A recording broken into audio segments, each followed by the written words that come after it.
Hello dear friends, आज की class में हम पढ़ने वाले हैं WBC यानी रक्त परिसंचरण तंत्र के अंदर WBC का बहुत ही इंपॉर्टेंट रोल है और WBC हमारे बॉडी के लिए बहुत सारे इंपॉर्टेंट काम करती है। यानी मेनली तो हमें ये रोगों से बचाती है। तो आज की क्लास में जानेंगे कि WBC क्या होती है, कितनी टाइप की होती है और ये रोगों से हमें कैसे बचाती है, यानी शरीर में ये क्या कार्य करती है। तो ये as a general science in exams के लिए काफ़ी इंपॉर्टेंट टॉपिक है। तो फ्रेंड्स, आपका अपने YouTube channel science on wifi पर मैं doctor S M Lama welcome करता हूं और आज की क्लास में स्टार्ट कर रहे हैं WBC। तो क्लास स्टार्ट करने से पहले जल्दी से बायो वाले गुरुजी चैनल को सब्सक्राइब कर दें और बेल आइकन को दबा दें ताकि आने वाले वीडियोज के नोटिफिकेशन आपको मिलते रहें। तो देखिए, जो WBCs हैं यानी श्वेत रक्त कणिकाएं, जिनको हम ल्यूकोसाइट भी बोलते हैं यानी वाइट ब्लड सेल्स। तो ये ल्यूकोसाइट्स क्या हैं, WBCs क्या है, तो इनके बारे में हम जानते हैं। आइए, तो देखिए, ल्यूकोसाइट यानी जो WBC है, यानी जिसको हम ल्यूकोसाइट यानी श्वेताणु और शॉर्ट में हम WBC बोलते हैं, ये क्या चीज़ है। तो फ्रेंड्स, यहाँ पर हम देखेंगे कि जो WBC है वो अपने आप में एक बहुत इम्पोर्टेंट कोशिका है, यानी रक्त का एक इम्पोर्टेंट पार्ट है। और इनकी कोशिका वाइज अगर बात करें तो फ्रेंड्स, इसके अंदर केंद्रक होता है, यानी केंद्रक प्रेजेंट होता है। RBC में केंद्रक नहीं था, यहाँ केंद्रक होता है। इनका जो आकार है वो भिन्न भिन्न होता है, यानी डिफरेंट डिफरेंट होता है, साइज डिफरेंट डिफरेंट होती है। बिकॉज यहाँ पर ये कई टाइप की हैं, इसलिए आकार भी भिन्न भिन्न होगा। लेकिन जनरली जो 12 to 20 माइक्रोमीटर यानी 12 से 20 माइक्रोमीटर इसकी साइज होती है। आकृति यानी शेप की बात करें तो शेप कोई फिक्स नहीं है, अनियमित है, इरेगुलर है और अमीबा की भांति इनकी शेप हो सकती है। अभी आगे देखेंगे कैसी शेप होती है, यानी शेप कोई फिक्स नहीं है। तो फ्रेंड्स, यहाँ पर ये इंपॉर्टेंट है, अमीबा की भांति इसके अंदर होती है, आकृति होती है। और इनके अंदर एक गुण होता है अमीबा की जैसे ही, वो है कूटपाद बनाने का। यानी अमीबा में जैसे कूटपाद बनते हैं वैसे ही आप कह सकते हैं यहाँ पर कूटपाद यानी सूडोपोडिया ये बना सकती है। क्या बना सकती है? सूडोपोडिया बना सकती है। तो कौन सी जो ब्लड सेल है, जो रक्त कोशिका है, वो कूटपाद बना सकती है, तो हम बोलेंगे WBC। अब इसकी संख्या की बात करें तो NCERT का डेटा है 6 से 8,000 प्रति घन मिलीमीटर रक्त में, यानी कहने का मतलब इतनी संख्या होती है। RBC की तुलना में काफ़ी कम है, इसलिए आप कह सकते हैं रक्ताणु और श्वेताणु का जो अनुपात है, यानी RBC और WBC का जो रेशियो है वो 600:1 होता है। मतलब अगर RBC 600 है तो WBC 1 ही है, यानी इतनी कम होती है WBC। और इनका जो जीवन काल है RBC के कंपेयर में भी काफ़ी कम है, 4 से 5 दिन ही है। और निर्माण इनका कहाँ पर होता है बोले, RBC की तरह अस्थि मज्जा में भी होता है, साथ में जो लसिका ऊतक हैं यानी जो लिम्फोइड टिश्यू हैं उनके अंदर भी होता है। तो दोस्तों, ल्यूकोसाइट का इंट्रोडक्शन हमने पढ़ा। अब हम ल्यूकोसाइट को देख रहे हैं, यानी जो WBC हैं ये इतने टाइप की होती हैं। यहाँ पर 5 प्रकार दे रखे हैं। तो यहाँ पर आप देखेंगे, इन 3 को देखेंगे स्पेशली। देखिए, इसको देखिए, इसको देखिए और इसको देखिए। इनके अंदर आपको क्या दिख रहा है बोले, अंदर केंद्रक दिख रहा है। कोशिका तो है, अंदर केंद्रक दिख रहा है ये, लेकिन केंद्रक के अलावा कण जैसी संरचनाएं दिख रही हैं, कण जैसी संरचनाएं दिख रही हैं। तो दोस्तों, ये कण जैसी संरचनाएं हैं, इसलिए इनको हम बोलते हैं कणिकामय WBC। यानी 3 प्रकार की जो WBC है, इसमें देखो बेसोफिल, इसिनोफिल और न्यूट्रोफिल, इनके अंदर कण है तो कणिकामय WBC है। अब यहाँ पर अगर देखें तो यहाँ पर कण नहीं है, ठीक है ना, इन्हें WBCs में कण नहीं है, तो इनके नाम हो गए अकणिकामय। ये दोनों के दोनों क्या है? अकणिकामय। तो इस तरीके से हम इनको विभाजित कर सकते हैं, ये कणिकामय है और ये अकणिकामय है। तो अभी हम इनका वर्गीकरण पढ़ने वाले हैं, कौन कौन से कणिकामय और कौन कौन से अकणिकामय है। लेकिन इस चित्र को देख के आप बता सकते हैं, देखिए कण है इसके अंदर और इसमें कण नहीं है।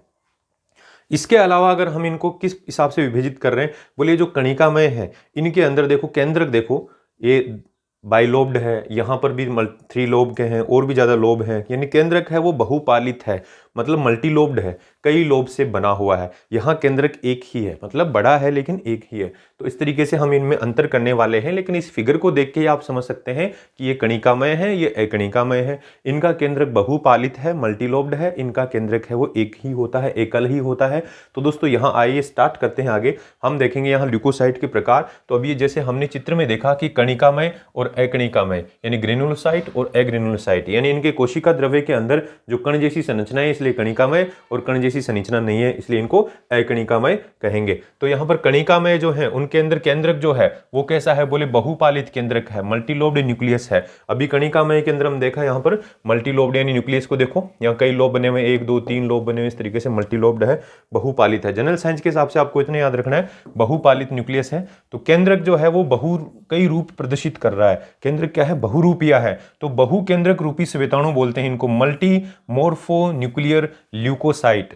बहुरूपी यानी एक तरीके से बहुरूपी बहुकेंद्रक रूपी यानी केंद्रक के कई रूप हैं तो पॉलीमॉर्फोन्यूक्लियर ल्यूकोसाइट इनको बोलते हैं। और जो अकणिकामय है उनमें एक ही केंद्रक होता है। अब दोस्तों कणिकामय में अभी हमने बताया था कि बेसोफिल होता है, इसिनोफिल होता है, न्यूट्रोफिल होता है, ठीक है ना, और इधर मोनोसाइट होता है और लसीकाणु यानी लिम्फोसाइट होता है।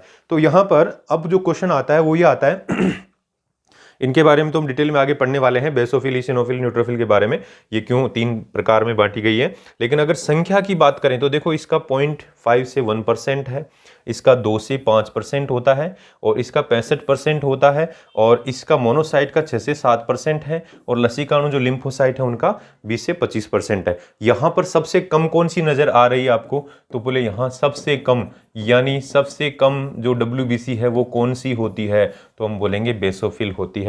और सबसे अधिक कौन सी होती है, तो बोले यहाँ क्या बोलेंगे, बोले न्यूट्रोफिल होती है। तो सबसे अधिक मात्रा में पाई जाने वाली WBC कौन सी है, तो हम बोलेंगे न्यूट्रोफिल। तो कम ज्यादा का बता सकते हैं। ऐसे आकार वाइज बात करें तो मोनोसाइट को जो आकार है वो बड़ा होता है, तो ये आप कह सकते हैं सबसे बड़ी WBC है।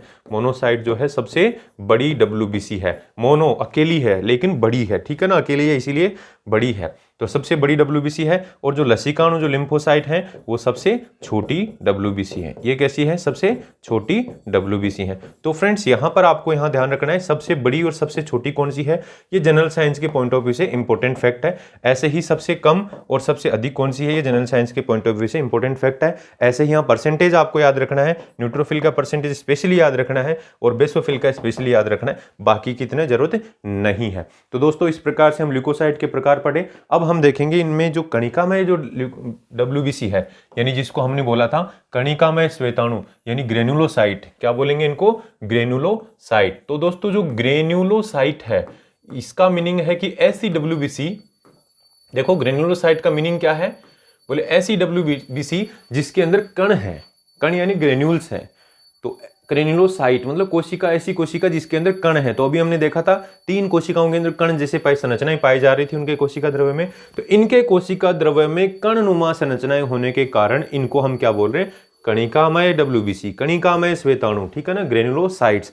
अब ये 3 प्रकार की बताई थी, इसमें बताया था बेसोफिल, इसिनोफिल एंड न्यूट्रोफिल। अब ये तीनों अलग अलग किस हिसाब से बने हुए, तो बेसो अंग्रेजी का शब्द है, फिल यानी स्नेह रखने वाला, यानी बेसो मतलब जो केमिस्ट्री में हम क्षार और अम्ल पढ़ते हैं तो क्षार को बेस बोलते हैं अंग्रेजी में। तो क्षार ये डाई से, क्षारीय रंजक से ये स्नेह रखती है, ये अम्लीय रंजक से स्नेह रखती है, इसलिए इसको इओसिनोफिल या एसिडोफिल भी बोल सकते हैं। और ये न्यूट्रोफिल यानी ये पर्टिकुलर किसी भी डाई से स्नेह रख सकती है, कोई ऐसा नहीं है ना उदासीन डाई से। तो यहां पर देखिए दोस्तों ये इंपॉर्टेंट फैक्ट है कि बेसोफिल जो है वो क्षारीय अभिरंजन ग्रहण करती हैं, इसिनोफिल है वो अम्लीय अभिरंजन ग्रहण करती हैं और ये उदासीन रंजी होती हैं, यानी उदासीन यानी न्यूट्रल स्टेनिंग। तो ये बेसिक स्टेनिंग, ये एसिडिक स्टेनिंग और ये न्यूट्रल स्टेनिंग लेती हैं, इसलिए इन तीनों के अंदर इस प्रकार से इनको विभेदित किया गया है और इसी आधार पे इनका वर्गीकरण है, ठीक है ना, तीनों को इसी आधार पे वर्गीकृत किया गया है। तो बोले कणिका में WBC को किस आधार पे वर्गीकृत किया गया है, तो हम बोलेंगे उनके द्वारा ग्रहण किए जाने वाले अभिरंजन के आधार पर। अब इनका विशेष गुण, बोले बेसोफिल जो है वो क्या स्रावित करती हैं, बोले एक तो हिस्टामिन नाम का एक पदार्थ स्रावित करती हैं जो एलर्जी करता है, और एक हिपेरिन। तो दोस्तों हिस्टामिन व हिपेरिन स्रावित करती हैं। हिस्टामिन क्या करता है, बोले ये तो करता है एलर्जी, क्या करता है, बोले एलर्जी करता है, यानी एलर्जी करेगा और फोड़े फुंसी नहीं, थोड़ी हल्की हल्की फुंसियां हो जाएंगी। और हिपेरिन जो है ये क्या करता है, बोले हिपेरिन एंटीकोगुलेंट है, रक्त प्रतिस्कंदक है। क्या है दोस्तों, ये रक्त प्रतिस्कंदक। हमने देखा था लीवर में भी इसका निर्माण होता है और यहां पर भी हो रहा है, रक्त प्रतिस्कंदक है यानी ब्लड एंटीकोगुलेंट है। ये क्या है दोस्तों, ब्लड एंटीकोगुलेंट, यानी बहते हुए रक्त को जमने नहीं देता है, यानी हमारे शरीर में जो रक्त प्रवाहित हो रहा है उसको जमने नहीं देता, उसका क्लोट नहीं बनने देता है। तो हिस्टामिन और हिपेरिन इस कोशिका के अंदर होते हैं, ये आपको ध्यान में रखना है दोस्तों। अब इसिनोफिल जो है उसके अंदर एंटी हिस्टामिनिक गुण होते हैं, यानी हिस्टामिन का, इसने हिस्टामिन रिलीज किया तो हिस्टामिन के विरोध में काम करती है और एलर्जी में इसकी संख्या बढ़ जाती है। काफी इंपॉर्टेंट फैक्ट है, एलर्जी में कौन सी WBC बढ़ जाती है या किसमें एंटी हिस्टामिनिक गुण होते हैं, तो बोले हिस्टामिन जब एलर्जी करता है तो आप कह सकते हैं एलर्जी में इनकी संख्या बढ़ेगी और इनमें एंटी हिस्टामिनिक गुण होते हैं, हिस्टामिन के विरोध में ये काम करती है। न्यूट्रोफिल क्या है? बोले इनका कार्य भक्षण कार्य है, फेगोसाइटोसिस होता है, मतलब जीवाणुओं का भक्षण करती हैं। ये क्या करती हैं दोस्तों? जीवाणु यानी बैक्टीरिया का, ठीक है ना, बैक्टीरिया का भक्षण करती हैं, बैक्टीरिया को खा के मार देती हैं। तो रक्त में कोई आ गया तो उसको मार देंगी, इसलिए दोस्तों इनको भक्षकाणु यानी फेगोसाइट बोलते हैं। तो न्यूट्रोफिल का काम हो गया एज ए भक्षकाणु, इनका काम हो गया एलर्जी को कंट्रोल करना, और इसका काम हो गया एक तरीके से एलर्जी, यानी जब कहीं चोट लग जाती है तो उसमें सूजन उत्पन्न कर देती है एलर्जी करके। तो इस तरीके से तीनों का ये काम है दोस्तों। अब देखेंगे हम अकणिका में डब्ल्यूबीसी। तो जो अकणिका में डब्ल्यूबीसी है यानी एग्रेनुलोसाइट्स हैं, इसका मतलब इसमें कण जो है अनुपस्थित है। हमने चित्र में देखा था कण उसमें नहीं थे, लेकिन ये दो हैं, एक तो है आपका मोनोसाइट, एक तो क्या है मोनोसाइट, दूसरा क्या है लिम्फोसाइट यानी लिम्फोसाइट। तो लिम्फोसाइट को हम हिंदी में तो लसीकाणु बोलते हैं, ध्यान रखना, हिंदी में क्या बोलते हैं? लसीकाणु यानी लिम्फोसाइट, और ये है मोनोसाइट। अब देखो दोनों में क्या अंतर है या फिर इनके क्या गुण हैं? तो बोले मोनोसाइट जो होती है कोशिका पारण यानी डाइपेडेसिस का गुण इसमें होता है। अब कोशिका पारण यानी कोशिका पारण का गुण मतलब ये ऐसी कोशिका है जो आप कह सकते हैं रक्तवाहिनियों से बाहर निकल जाती है। तो दोस्तों यहां पर ऐसे बताएंगे कि ये एक रक्तवाहिनी है, ये एक रक्तवाहिनी है। इस रक्तवाहिनी की कोशिकाओं को हम थोड़ा सा ऐसे बना देते हैं, दीवार की कोशिकाओं को इस तरीके से, ये दीवार की कोशिकाएं हैं, ऐसे बना देते हैं। तो ये जो रक्तवाहिनी है दोस्तों, इसकी ये कोशिकाएं हैं। तो रक्तवाहिनी कौन सी है? रक्त केशिका है। कौन सी है? रक्त केशिका। इसमें रक्त बह रहा है, क्या बह रहा है? रक्त बह रहा है। तो रक्त बह रहा है, तो रक्त के अंदर क्या है? बोले यहां पर ये मोनोसाइट है जो अमीबा के आकार की हैं, ऐसी हैं। ये मोनोसाइट क्या करती हैं? बोले दोस्तों इससे बाहर निकल सकती हैं। कैसे निकलेंगी? बोले इसमें ऐसे घुस के, और इस तरीके से ये फाइनली जो है वो ऐसे बाहर निकल जाएंगी, यानी रक्त केशिकाओं से बाहर निकल जाएंगी। तो इस प्रकार से रक्त में से ये बाहर निकलने का जो गुण है, रक्त केशिकाओं से बाहर निकलने का गुण है, इसी को बोल रहे हैं कोशिका पारण या डायपेडेसिस। तो डायपेडेसिस का गुण किस में पाया जाता है? मोनोसाइट में, स्पेशली आप कह सकते हैं सभी में होता है लेकिन इसमें ज्यादा होता है। तो मोनोसाइट जो है रक्त केशिकाओं से निकल के बाहर चली जाती है और उत्तक में प्रवेश कर जाती है। कहां पर? उत्तक में प्रवेश, यानी उत्तक जो है कोशिक जहां पर है ना टिश्यू है वहां पर प्रवेश कर जाती है, और वहां पर क्या करेंगी? बोले कोई भी बाहर से आए हुए पदार्थ को खा के नष्ट कर देंगी। तो ये वहां पर बड़ा आकार ले लेती हैं, वृहत भक्षकाणु है ये, लार्ज फेगोसाइट्स हैं, लार्ज साइज फेगोसाइट, मतलब उत्तक में जाके बड़ा आकार बना लेंगी और खा जाएंगी जो भी वहां पर होगा, कोई जीवाणु होगा, कोई बाहरी पदार्थ होगा, उसको खा के नष्ट कर देंगी। इसलिए दोस्तों बड़ा आकार होने के कारण और भक्षकाणु होने के कारण इसको बोलते हैं मैक्रोफेजेज। यानी मोनोसाइट को जब ये टिश्यू में चली जाती है तो इसको क्या बोलते हैं? मैक्रोफेजेज। तो ये दो चीजें याद रखनी है, मोनोसाइट में डायपेडेसिस का गुण है और ये मैक्रोफेजेज कहलाती हैं। अब दोस्तों यहाँ न्यूट्रोफिल भी भक्षकाणु थी, हमने देखा था, और मोनोसाइट भी भक्षकाणु है। दोनों मिलके क्या कर रही हैं? बोले न्यूट्रोफिल और मोनोसाइट दोनों मिलके क्या बना रही हैं? प्रतिरक्षा की प्रथम पंक्ति यानी first line of immune system, यानी सबसे पहले यही भिड़ती हैं जो भी बाहर से आता है, यानी कोई जीवाणु आया, कोई अन्य कोई एंटीजन आया, बाहर से कोई विदेशी पदार्थ आया, तो दोनों भिड़ के उसको नष्ट कर देती हैं और इम्यून सिस्टम को आगाह कर देती हैं कि साहब हमने मार तो दिया है लेकिन फिर भी आप तैयार हो जाओ, आगे कोई और भी आ सकता है। तो इस तरीके से फर्स्ट लाइन ऑफ इम्यूनिटी है ये, ठीक है। अब लिम्फोसाइट है, ये भी हमारी प्रतिरक्षा में बहुत इनका रोल है, ठीक है ना, प्रतिरक्षा में इनका बहुत इंपॉर्टेंट रोल है। लेकिन ये कैसे क्या करेंगी? तो बोले देखो ये सबसे पहले तो बनती कहां पर है? तो बोले बनती तो हमने देखा था लिम्फोसाइट कहां बनती है? बोले बोन मेरो में, अस्थि मज्जा में बनती है। लेकिन इनका परिपक्वन जो मैच्योरेशन है वो थाइमस ग्रंथि व अस्थि मज्जा के अंदर होता है। इसलिए आप कह सकते हैं थाइमस ग्रंथि में जिनका मैच्योरेशन होता है उनको तो हम बोल देते हैं टी लिम्फोसाइट। क्या बोल देते हैं? T lymphocyte. और जिनका परिपक्वन बोन मेरो में होता है तो बी की वजह से इसको बोल देते हैं बी लिम्फोसाइट। क्या बोलते हैं दोस्तों? B lymphocyte. तो यहां पर आपको ये ध्यान रखना है कि टी लिम्फोसाइट और बी लिम्फोसाइट, यानी थाइमस ग्रंथि में जो डब्ल्यूबीसी जो लिम्फोसाइट परिपक्व होती है उनको हम बी लिम्फोसाइट टी लिम्फोसाइट बोल देते हैं, और जो अस्थि मज्जा में परिपक्व होती है उनको बी लिम्फोसाइट। यानी यहाँ पर बी लिम्फोसाइट और टी लिम्फोसाइट दो प्रकार हैं लिम्फोसाइट के। बी क्यों आया है? बोले जिन लिम्फोसाइट का परिपक्वन बी यानी बोन मेरो यानी अस्थि मज्जा में होता है उनको बी लिम्फोसाइट, और जिन लिम्फोसाइट का परिपक्वन टी यानी थाइमस ग्रंथि यानी थाइमस ग्लैंड में होता है तो उनको बोलते हैं टी लिम्फोसाइट। और इनका कार्य क्या है, बोले प्रतिपिंडों यानी प्रतिरक्षियों मतलब एंटीबॉडीज का निर्माण करना। तो एक तरीके से यहां सारी की सारी डब्ल्यूबीसी, चाहे लिम्फोसाइट कहो, चाहे मोनोसाइट कहो, चाहे बेसोफिल, चाहे इसिनोफिल, चाहे न्यूट्रोफिल, ये सारी की सारी प्रतिरक्षा तंत्र को बना रही हैं, यानी एक तरीके से रोगों से हमें सुरक्षा प्रदान कर रही है। अब दोस्तों हम चलेंगे डब्ल्यूबीसी के बाद में प्लेटलेट यानी बिंबाणु। तो दोस्तों यहां पर बिंबाणु जो है, ये जो प्लेटलेट है ये क्या है, तो बोले बिंबाणु जो है आकार में तो काफी छोटे हैं, यही 2 से 4 माइक्रोमीटर ही होते हैं। तो अब देखो आरबीसी, डब्ल्यूबीसी और प्लेटलेट्स तीनों के आकार की अगर हम तुलना करें तो आरबीसी का 7 से 8 माइक्रोमीटर व्यास बताया था,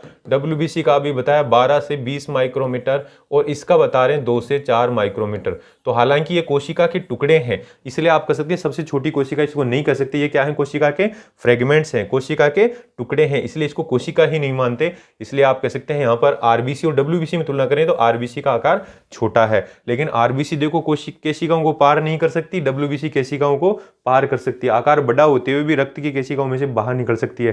क्यों? क्योंकि ये बिल्ली की तरह दुबक के निकल जाएगी, यानी इसमें डायबिटीज का गुण है, आकृति इसकी अनियमित होने के कारण। अब दोस्तों आकृति बिंबाणु की बात करें तो बिंबाणु की आकृति भी अनियमित होती है, लेकिन ये तो छोटे छोटे टुकड़े हैं और इनमें केंद्रक अनुपस्थित होता है, यानी ये दोनों फैक्ट तो आप कह सकते हैं भाई छोट कोशिका के टुकड़े हैं तो केंद्रक भी नहीं होगा और आकृति भी अनियमित होगी। और इनकी संख्या हमारे रक्त में कितनी होती है, बोले देखो संख्या इनकी भी थोड़ी काफी ज्यादा है, 1.5 से 3.5 लाख यानी 1.5 से 3.5 लाख प्रति घन मिलीमीटर, यानी आप कह सकते हैं 1.5 से 3.5 लाख प्रति क्यूबिक मिलीमीटर ऑफ ब्लड, यानी आप कह सकते हैं 1 ml के भी हजारों भाग के अंदर इतनी संख्या होती है। ठीक है ना, तो ये आपको ध्यान रखना है डेटा। और इनका जो लाइफ स्पान है वो 5 से 7 दिन होता है। तो अभी आपको पता होना चाहिए आरबीसी का 120 दिन था, डब्ल्यूबीसी का आपका देखा 3 से 5 दिन था, 4 से 5 दिन, और इसका 5 से 7 दिन है।